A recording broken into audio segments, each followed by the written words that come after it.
Good evening, everyone. It's Fletus. It's been a little while, so I wanted to just go live for a few minutes tonight just to see how everyone's doing and just to share a little bit more with you guys on what's on my mind. As many of you know, I've been posting content for just over a year now on my YouTube channel, and I've been actively working through the LinkedIn by putting my Food for Thought series. You may have noticed, for those who followed me, that I've kind of backed off on the daily Food for Thought to focus on topics that are related to what I'm teaching at Appalachian State, what I'm dealing with in my day job at 3D Systems. And right now, I want to just dive into a topic that's come up a few different times and a few different areas in which I have been part of. And it's the dangerous myth that cybersecurity is a one-time project. We need to focus on continuous monitoring, patching, and updating, as these are non-negotiables. So let me start with a number that should terrify every single business leader out there. And that's $4.8 million. That's the average cost of a breach. And it's up 10% from the previous years. But here's what keeps CISOs and myself awake at night. It's still taking an average of 100 to 200 days to identify a breach, and then another 60 plus days to contain it. That's over 8 months of attackers having access to your systems. Now imagine if I told you that you could protect your home by installing a security system once and never updating it, never monitoring it, never checking the batteries. You think I was crazy, right? Yet, this is exactly how many organizations today approach cybersecurity. They've implemented security measures, they've checked the compliance box, and then they moved on, believing that they're now protected. Today, we're going to shatter that dangerous misconception. Cybersecurity isn't a project with a completion date. It's continuous. It's an evolving process that requires constant monitoring, regular patching, and ongoing updates. By the time we're finishing this, there may have been an incident in your environment. There may be an alert that your SOC is now working, or your help desk is triaging. So by the end of this time on this session, I hope that you understand why this matters and what real world consequences look like when an organization gets it wrong. So let's dive into the misconception and why it's dangerous. The set it and forget it myth. Many organizations today still approach cybersecurity as a construction project. They think we'll install firewalls, we'll implement antivirus, we'll train our employees, and we're done. Check, project complete. That mindset is just simply and dangerously wrong and very dangerous. So the threat landscape never stops evolving. While you're sleeping, cyber criminals are finding new vulnerabilities. If we look at some statistics from 2024, we saw about 105 to 110% surge in Internet of Things malware. And phishing attacks skyrocketed since ChatGPT was publicly released in 2022. Attackers are using AI to create more sophisticated attacks faster than you and I can stop them. This calls for a wake-up call. Let me give you some examples just from the past year that demonstrate why continuous monitoring still matters. So it was a little more than a year ago to change healthcare. Many of us, not all of us, were either impacted or worked this event. For those who are not aware, they were hit with a ransomware attack that affected over 100 million customer records, making it potentially the largest healthcare breach in history. The attackers accessed for weeks before there was a detection. It's not good.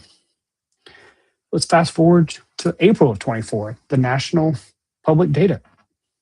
Nearly 3 billion US citizens had their personal information leaked: names, social security numbers, addresses, and their known relatives, all from a single background check company. The stolen data was listed on the dark web for 3.5 million. Many victims still don't know, and most of them didn't know for months. Fast forward to Christmas of 24.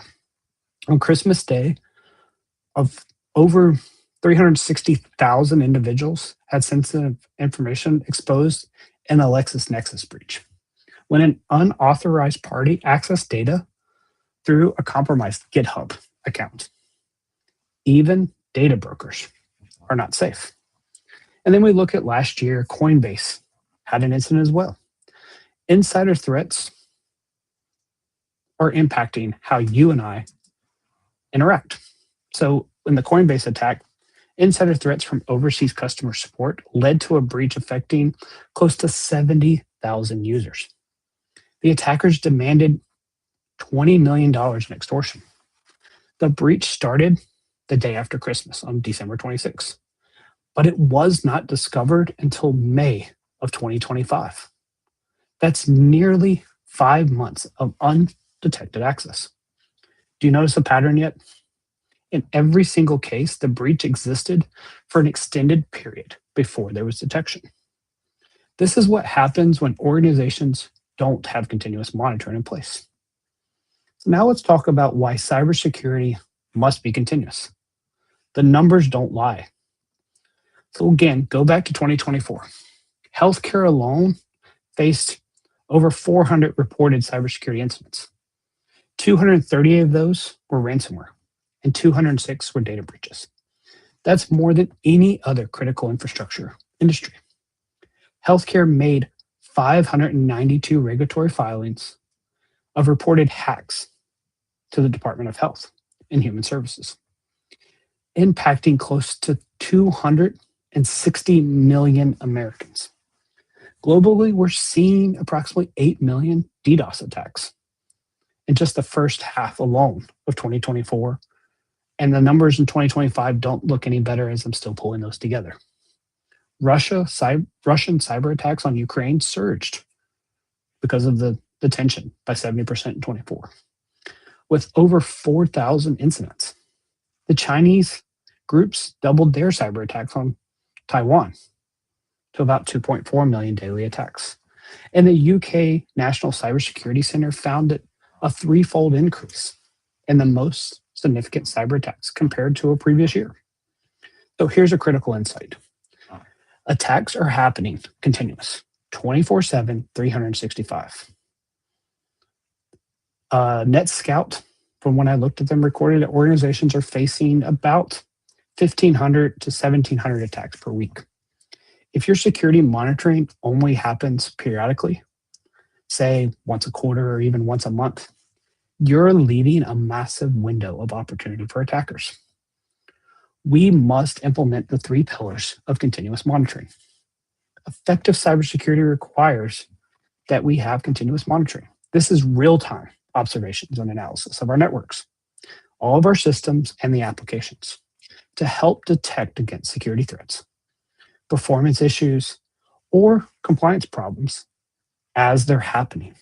Think of it as having a security guard that never sleeps, never takes breaks, and can monitor thousands of locations simultaneously.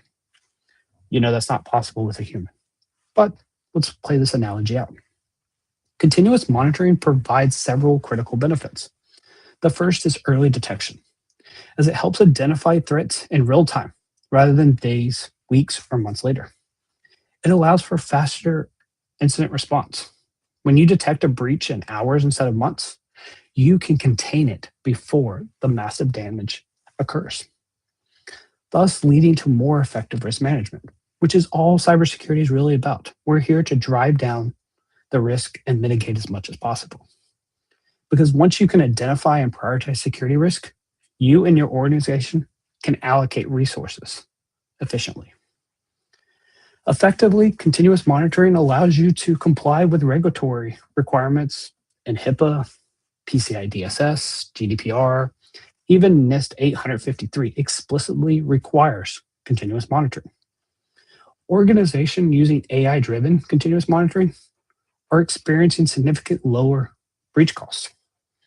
averaging 2.5 or less per breach, compared to the overall average of 488 million that I talked about at the beginning of this session. That's about a 50, if not more than 50% reduction in cost. Patching. It's a love-hate relationship. New vulnerabilities are discovered every single day. Researchers continue to share vulnerabilities to the common vulnerability and exposures. That's the CVE database that you and I use. Search it every single day. If you're not patching regularly, you're leaving known doors unlocked for the adversary. Here's a sobering statistics. 14% of attacks involve security exploits. That's 3 times more than the previous year. And this data is from late 24, early 25. Most of these exploits target known vulnerabilities from which patches had already existed. So that again, these exploits could have been fixed if we just patched. Organizations that fail to apply patches in a timely manner become easy targets. The majority of ransomware attacks were perpetrated by nation-state actors using ransomware such as social engineering attacks, sometimes stolen creds, but a majority were exploitations of unpatched published vulnerabilities as their initial access. Let that sink in. Excuse me for a second. My apologies. If you patch or you know that there's existing patches and you haven't applied them, you're essentially handing the adversary the keys to your house, to your car, and anything else they can get their hands on. Which means we need to set up SOPs, standard operating procedures, for ongoing updates and adoption. Your security strategy must evolve as the threats involved. This includes updating security policies and procedures based on the emerging threats. Refreshing your employee training. Remember, roughly 70% of data breaches involve human error, depending on the survey you look like. It can be up to 90%, such as falling for phishing scams, social engineering attacks, or just being naive and trusting the pop-ups that come in their browser as they assume that the security team will stop any attack. We must implement new security tools and technologies as they become available. I know you're saying, Fletus, I don't have the budget or the time. You need to prioritize protecting your front door, your windows, your back door, and even the foundation of your organization. You must have regular reviews and updating of your incident response plan. When's the last time you opened it? Your IR team may or may not open their IRP because they just know the systems back and forwards. But if that incident response plan hasn't been updated and you have turnover in your SOC and your IR team, they may not know who to call. They may not understand where those SOPs, MOPs, their standard operating procedures, your method of procedure, those playbooks, or even the key contacts to call from the FBI to your local law enforcement or even federal agencies. Make sure you're reviewing and updating your incident response plans. Conduct tabletop exercises that simulate real-world attack scenarios. Find an attack that hit your vector. If you're in retail, look for what the threat actor did for one of your competitors. Replay a scenario or an incident you had years before to make sure that you've taken the proper lessons learned and corrective actions and fixed them by replaying those in a recent tabletop exercise. Now for a topic that I love to talk about, the human factor in organizational challenges. We all know there's a staffing crisis. Here's a problem that makes everything worse. 50% of organizations are experiencing data breaches reported that they stemmed from staffing shortages. We keep touting that there's hundreds, if not thousands, of cybersecurity jobs, but organizations are not filling them. There's actually been massive reductions in forces, primarily in your IT and security teams, leading to lean staffing, overworked, overwhelmed, and sometimes burned out IT and security staff. The cybersecurity skills gap has widened dramatically over the past few years.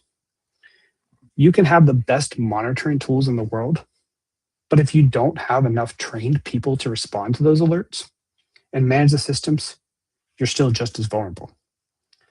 This is why many organizations have turned to managed security service providers, known as MSSPs, to supplement their internal teams.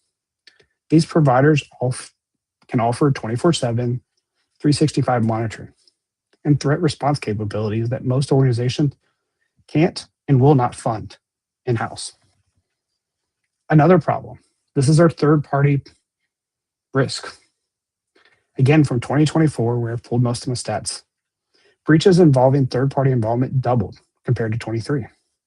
The vast majority of patient records stolen in healthcare weren't stolen from hospitals.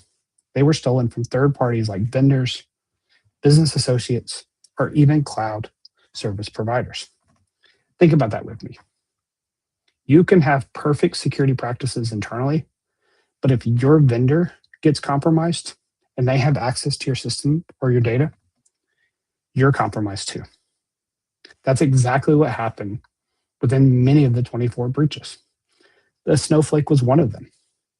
It showed that cloud deployments are the primary targets. Think about the LexisNexis breach through a compromised GitHub, which is a third-party deployment platform, and the Coinbase breach, which involved overseas customer support contractors. This means continuous monitoring can't stop at your own network. You need to continuously monitor your entire supply chain and vendor ecosystem. You need a software bill of materials, known as an SBOM, to understand all the components in the software you're using. Nearly every piece of software that contains subcomponents sourced from an author. Do you know who that author is? Yes, we use open source software all the time. Do you know how it's maintained? Are you pulling the latest version? Or do you have a repo that forces you to pull from the latest known, trusted, vetted process? If a vulnerability is discovered in one of these subcomponents, your entire system is now at risk. Think about the NPM vulnerabilities. We've had a couple of those in the last 12 months.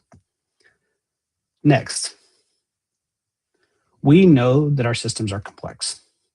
We know that today's modern IT environments are not what they looked like in the 80s, 90s, and 2000s, which leads to approximately 40% of our breaches now involve data that's spread across multiple public cloud environments, your AWS, your Azure, your GCP, or even your private clouds that are hosted in Nutanix, VMware, and your on-prem systems that are inside your four walls of your data center that you may own or co-locate.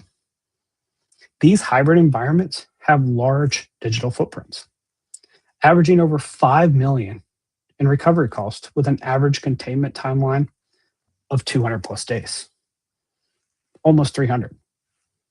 Do the math. That's 10 months to contain one of these things. You can't protect what you can't see. Continuous monitoring must cover your on-prem infrastructure, such as your servers, your networks, and your endpoints, as well as all cloud components, both public and private. You also need to be aware of your remote worker endpoints. Do you allow them to access on personal devices, such as their personal laptop, their smartphones, their tablets, or even their smart TVs? Which leads to the IoT devices. We saw a 107% surge in malware attacks targeting those smart devices in your home, your streaming services, your smart thermostats, the HVAC units that are running on IoT devices. Mobile devices I alluded to, we carry them everywhere with us. They're always listening. And do they have access to sensitive data? Or do you have DLP solutions to prevent copy and paste or exfil of that data? Another one, do you understand your third-party connections as well as their APIs? It's 2026. A lot of our connections are no longer interactive. They're tokens, they're APIs making these calls. When's the last time you evaluated all the API calls, STS, or other tokens in your environment? Do you still have these running for services that are no longer needed? Do you have third-party APIs still allowed in your B2B connection, your business-to-business tenants? Go audit those right now. We have to build a continuous security culture. We have to move from reactive to proactive. The fundamental shift that needs to happen is from, as I said, reactive to proactive security. Reactive security means you respond after there's been an incident or an attack. Proactive security means you're constantly hunting for threats, vulnerabilities before they can be exploited.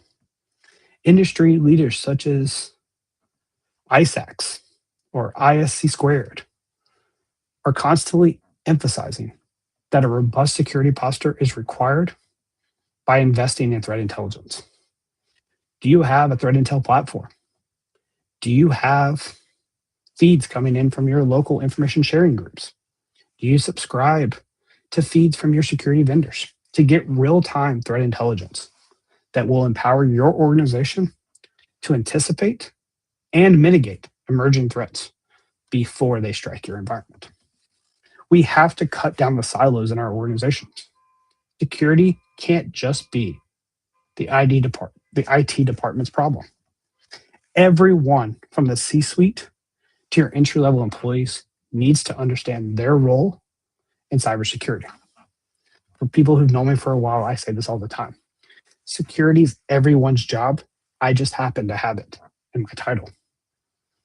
Employees need ongoing role-specific security training, not just an annual compliance video, monthly phishing test, or even simple gamifications to appease your security awareness month. I'm going to pause for a second, take a deep breath. I've been talking for the last few minutes to let you ponder on what I've said so far before I move into the next part. The next part is business cases. You and I must make the business case crystal clear. Continuous monitoring and proactive security isn't just about preventing breaches. It's about your business survival. Organizations with AI-driven continuous monitoring can save approximately $3 million per breach compared to those without it. The sooner you detect an incident, the less damage it causes. Every single day an attacker has access to your system, the damage compounds.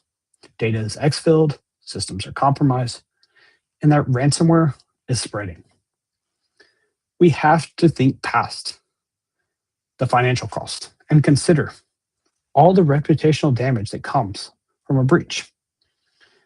Going back to the national public data breach, the company filed for bankruptcy. Can your organization survive losing customer trust? Think about that. Can your organization survive regulatory fines? They can make or break your organization if you expose customer data.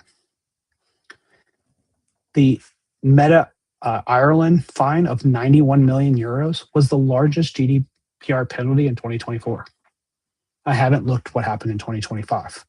I'll do that for future talks.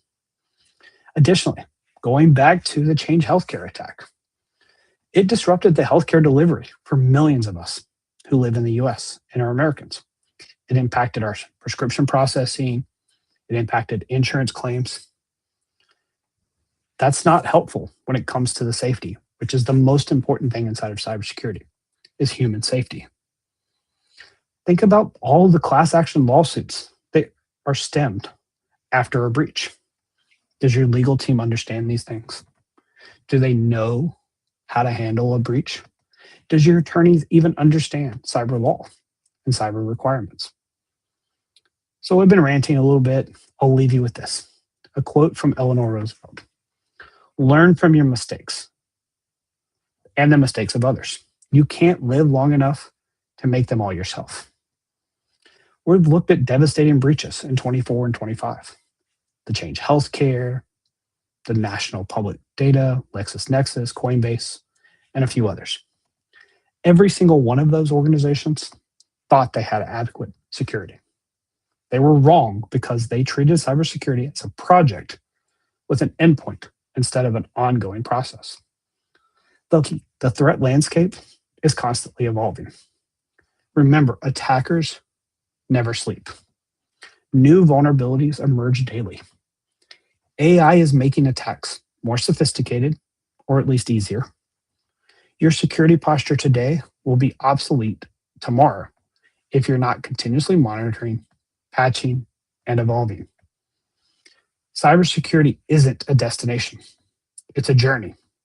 It's not a project, it's a continuous process. It's not a one time investment, it's an ongoing commitment.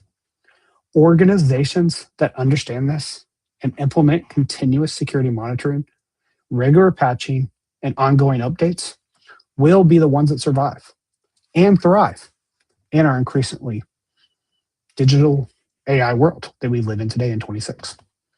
The question isn't whether you can afford to invest in cybersecurity. The question is, can you afford not to? I appreciate your time. Thank you again for tuning in. Those are the notes I have for you. I hope you enjoyed this session. I'm going to sign off here in a second. But until next time, remember, stay safe and stay secure, everyone. And I look forward to catching up with you again in the near future. But until then, please check out my videos. I have another one dropping on Monday related to AI and business risk. This is something that all of us need to think about because we are not the only ones using it. IT and security are not the only people using the new tool called AI. Each of our lines of businesses are now adopting it, with or without us. So make sure you know what your users are doing, help them understand what's important and how to safely do it. So until next time, stay safe and stay secure, everyone.